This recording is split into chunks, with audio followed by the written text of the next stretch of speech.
നമസ്കാരം. ബഹുമാനപ്പെട്ട ടീച്ചേഴ്സ്, എൻ്റെ പ്രിയപ്പെട്ട കൂട്ടുകാരെ, ലോകത്ത് എല്ലാവർക്കും ഒരേപോലെ കിട്ടുന്ന ഒന്നേ ഉള്ളൂ, അതാണ് സമയം.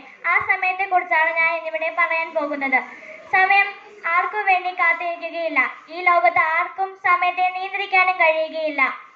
അതുകൊണ്ട് സമയത്തെ ഫലപ്രദമായി നിയന്ത്രിക്കുക മാത്രമേ കഴിയുകയുള്ളൂ. പണം നഷ്ടപ്പെട്ടവന് പിന്നീട് എപ്പോഴെങ്കിലും പണം തിരിച്ചെടുക്കാൻ കഴിയും.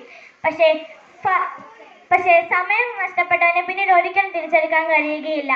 നിങ്ങൾ ജീവിതത്തെ സ്നേഹിക്കുന്നുവോ എങ്കിൽ സമയം പാഴാക്കരുത്. കാരണം സമയമാണ് ജീവിതത്തെ മൂലധനം എന്ന് ബെഞ്ചമിൻ ഫ്രാങ്ക്ലിന്റെ വാക്കുകൾ നമുക്കുള്ള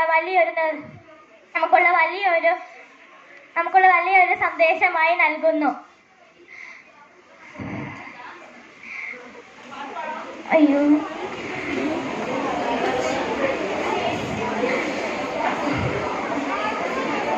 അലസത കൊണ്ടോ അല്ലെങ്കിൽ മടി കൊണ്ടോ നമ്മളിൽ ചിലവരെങ്കിലും പല കാര്യങ്ങൾ പിന്നീടത്തേക്ക് മാറ്റിവെക്കുന്നതാവാം.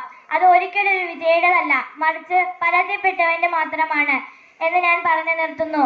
നന്ദി, നമസ്കാരം.